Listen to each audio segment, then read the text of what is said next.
Welcome to the Betterment Lectures. My name is Dr. Doreen Miners, and if there is one thing I've learned as a brain scientist, it is that there is no instruction manual for this device in our head.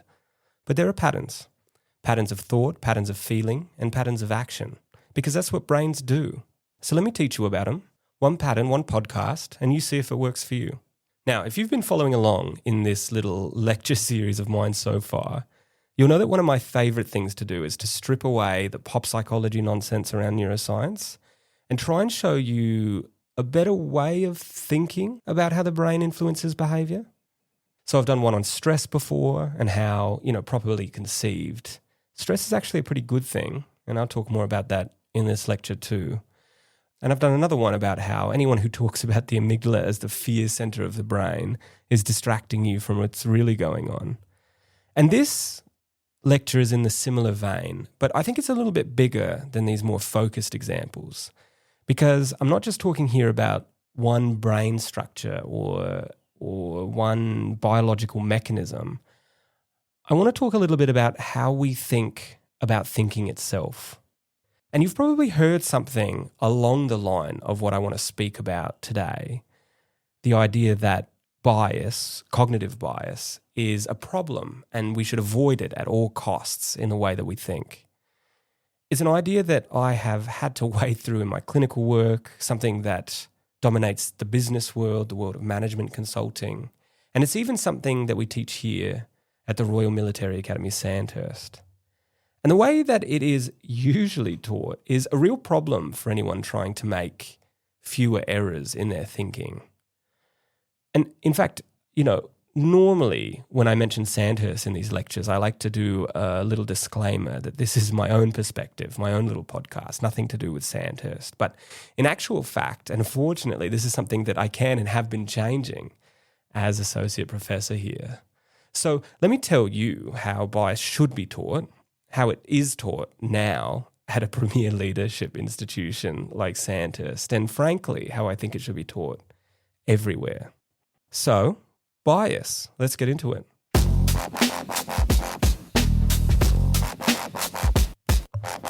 Now, if you've ever done some kind of psychology course online, edX or YouTube, or a first-year university class, or if you've ever done any kind of professional development in the last 20 years or so, leadership training, a management course, anything with a corporate facilitator, then you've probably been told that bias is a bad thing. You've got these cognitive biases, these flaws in your thinking. And if you could just be a little bit more rational, you would make better decisions. Now, when I write articles at Betterment, I like to use Wikipedia a lot because it's normally pretty good for this sort of thing. But in this case, Wikipedia is also a victim of the pop psychologists I'm about to complain about. So if you're unfamiliar with the concept, you can actually just go there and you'll find it. A catalogue of something like 200 or so cognitive biases, complete with this beautiful image, the cognitive bias codex, this wheel of all the ways your brain is supposedly failing you. And a lot of this largely comes from a behavioural economist named Daniel Kahneman, who wrote a book in 2011 called Thinking Fast and Slow. It's probably one of the most popular psychology books ever written, if not the most popular. And in this book, he talks about System 1 and System 2. A fast, automatic way of processing information, System 1, and this slower, more deliberate way of thinking, System 2. And if you haven't heard of System 1 and System 2, you've probably heard of the analogues. So you might have heard people say something like hot and cold thinking, or Kahneman calls it fast and slow thinking, type 1 and type 2 thinking. People also describe it as, get out of the amygdala and into the frontal lobes, or get out of the sympathetic and into the parasympathetic nervous system, or something vagus nerve. All of this stuff is the same thing dressed up in different words. And if you haven't heard of these analogues, you'll probably have an intuitive sense of the idea, and I'll try and illustrate it for you. So let's say I asked you, what is 2 plus 2? You'd come up with the answer 4, I hope. You probably didn't have to think about it. It's automatic. But if I were to ask you what's 136 by 365, you'd have to stop, right? You'd have to think about it for a little bit and slow down as you work through the process. One form of thinking is automatic, fast, and intuitive. The other, slow, deliberate, and more effortful. And it's this fast thinking that Kahneman and other dual process theorists as well would tell us produces cognitive shortcuts, ways of working out the world quickly and automatically according to sort of rules of thumb. So, for example, telling where a noise came from quickly so that we can respond without thinking, or allowing us to read the text on a billboard while we're driving past. These kinds of quick rules of thumb that we'd be useless without, because the slow thinking is super costly. Multiplying 136 by 365 costs effort in a way that 2 plus 2 doesn't. Slow thinking engages a whole bunch of cognitive infrastructure that's difficult to run. And probably more importantly, you wouldn't want to have to work out everything from first principles all the time. You'd never get anything done. So the idea is that we offload all this more difficult stuff to the fast thinking, the cheap thinking, where it's predictable, where we can make a rule of thumb about it. And the reason that Kahneman is the most popular dual process theorist is because Kahneman was interested in a very specific thing, because he was interested in where these shortcuts go wrong. And he called these moments biases, when the cognitive shortcuts, or as he called them, heuristics, are off target. So for example, you've got something called the availability heuristic. And this is a type of fast thinking that you do when you make decisions based on the data available to you. So an example that I'm not sure if Daniel Kahneman used this, but it's pretty popular.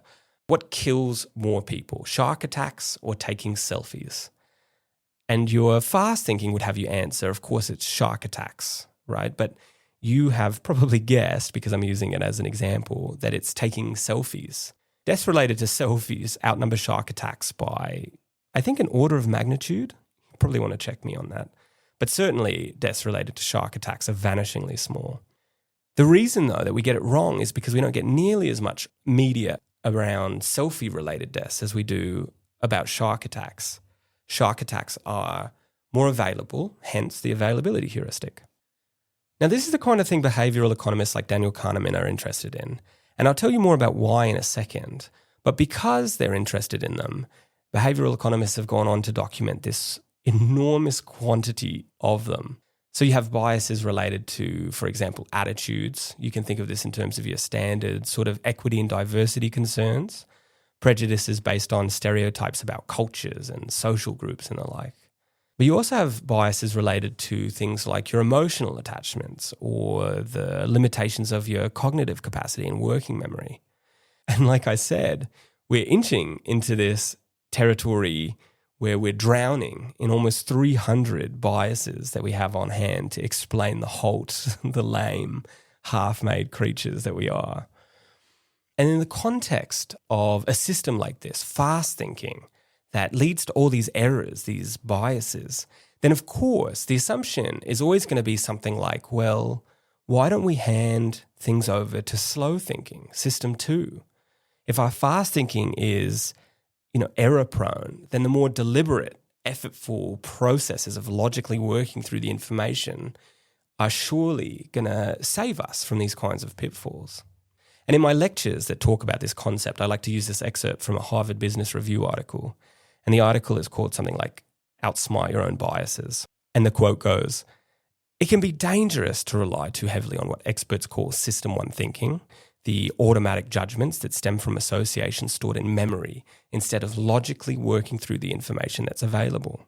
And this is the idea. System 1, fast thinking, is bad. Use System 2 instead. And as I'm about to tell you, this is a complete misunderstanding. And it's not just a pop psychology misunderstanding either. Now, it's going out of fashion, but historically the entire field of behavioral economics has been built on this foundational idea that humans are rational actors who sometimes deviate from rational action. And this is, you'll be surprised to learn, called the rational actor model, which is the idea that, when you make a decision, you're sort of optimizing for your preferences. You're weighing up the costs and the benefits and coming up with the optimal decision. And the biases are the times that you deviate from this model, that you act irrationally, that at times you make choices that aren't optimized, even if you had the right information. And so the behavioral economists have come up with this enormous list of deviations from rationality, these biases. And I guess the idea is that if we can catalog all of them, we can sort of sticky tape them onto our model of human behavior and predict behavior better. But the question is sort of, if you have 200 deviations from your model, at what point do you start wondering whether the model itself is the wrong model? And there's this great quote from an economist, Jason Collins, who says something like, suppose you're trying to help Granny save for her retirement and you want to help her make a better decision about this. Which of these 200 or so biases are going to lead her to make a mistake? How can you help her avoid the biases? Is she going to be loss averse, present biased, regret averse, ambiguity averse, overconfident? Is she going to neglect the base rate? Is she hungry? Which of these biases are actually going to help her to make a better decision? It's impossible. Nobody's going to pan through this endless list to figure out what's going to go wrong and disentangle one from the other. It's just not a very useful concept. And people are discovering this. There's this enormous study, the technical term is a mega study, that looked at almost 700,000 people and the kinds of behavioral interventions that would make them more likely to get vaccinated. Now, I'm not going to get into the results because the results aren't what matters. What's more interesting about the study is that they asked behavioral economists to predict which interventions could work best. Right? The people that came up with biases as a way of predicting human behavior. And they couldn't. They couldn't predict which interventions would work best. And more to the point, random lay people could, slightly, but they could.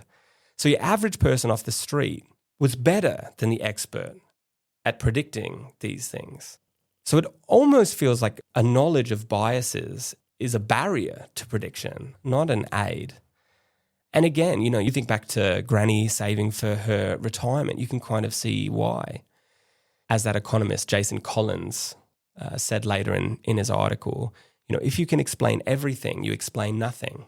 If somebody's making a conservative choice, it's loss aversion. If they make a risky choice, it's overconfidence. If they chose fast, it's anchoring. If they choose slow, it's analysis paralysis. You've got a bias no matter what they do. That's not a theory. That's basically a horoscope. So, if a bias isn't a deviation from rationality, the question becomes, what is it? And that's where I think the interesting part is.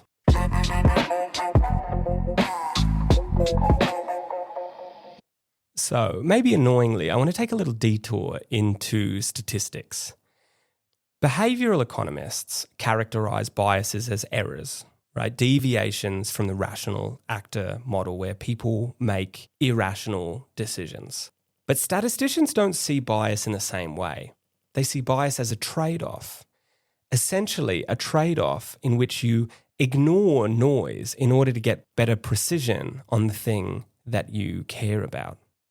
Let me try and put it into context for you. Let me say I'm trying to figure out who's sleeping in one of my lecture theatres. Now, I could do this in a couple of ways. So one of the things I could do is I could try and pick people at random to figure out whether they're asleep. So I look at someone, I ask, are they sleeping, are they not? I look at another person, are they sleeping, are they not?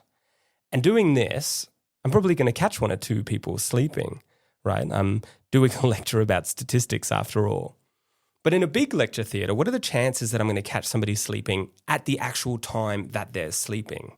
And what this is an example of me trying to figure out who's sleepy in an unbiased way, right? I'm picking people at random, but it's going to be pretty inaccurate because I'm not going to catch many of the people sleeping when they're sleeping. This is a noisy way to figure out whether people are sleeping in my lecture theatre.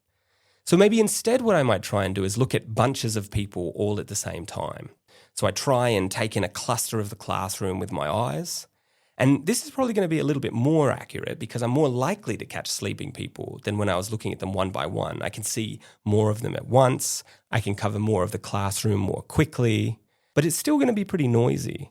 I can't see everybody in the classroom at once in a 300-person room. And the closer people are to my peripheral vision, the less likely I'm able to make out the detail of their eyes. So it's still a pretty noisy way of figuring out who's sleepy. Not really that biased. I'm still picking clusters at random, and it is a little bit more accurate. But if I wanted to improve on this, what I'd probably do is bias my search.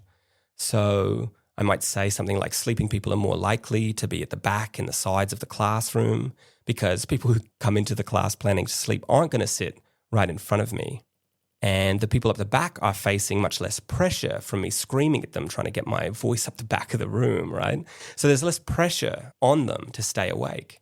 So here I'm biasing my search to look around the back and the sides of the room, ignoring the people in the center. And now I'm much more likely to catch my sleeping pupils. Not all of them, of course, but many more of them than with the two more noisy ways of doing it. And what I'm doing here is I'm optimizing for precision, for accuracy. I'm ignoring the noise. I'm biasing what I'm doing in order to get a better result.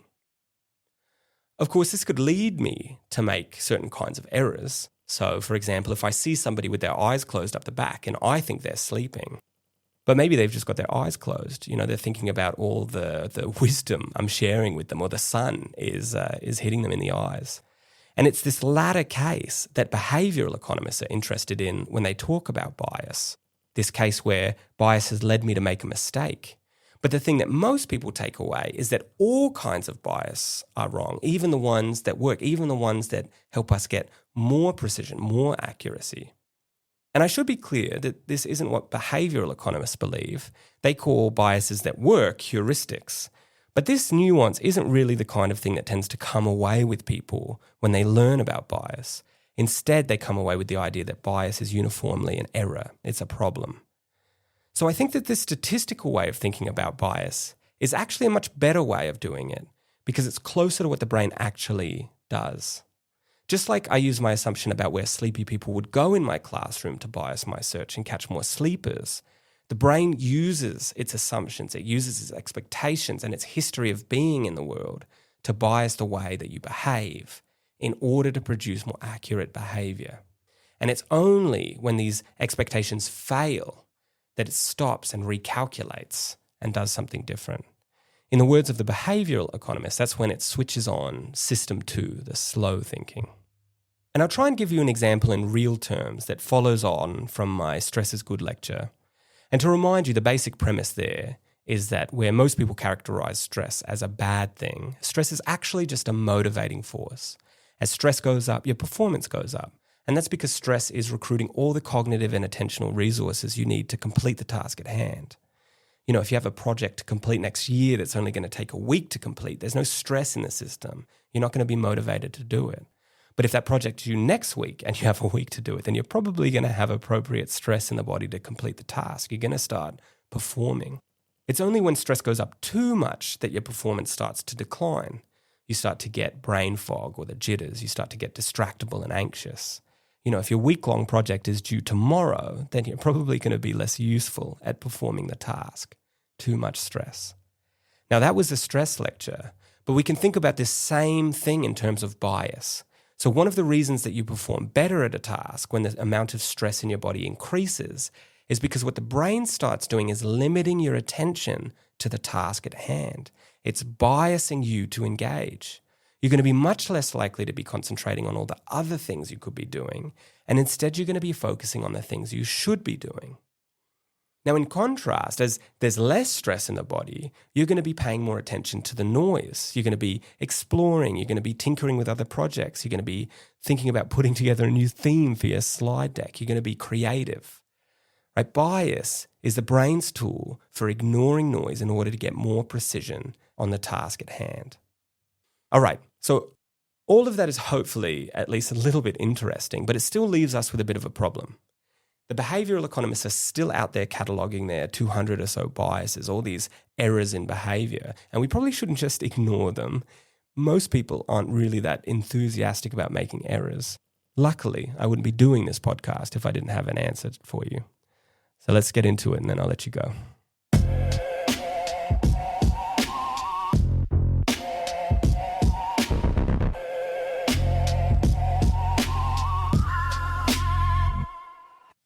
Biases, both the behavioural economist term of art, but also the statistical term, depend on our expectations.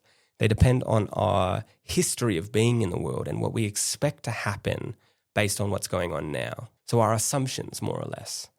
Which makes me think that rather than try and get distracted by some enormous number of biases, what might be a better thing to do is try and figure out what our assumptions are. And you might think that this is, the same kind of mammoth task as cataloging biases, cataloging human assumptions. But it doesn't need to be. And there's this very interesting recent review that illustrates why this might be a better way of going about things.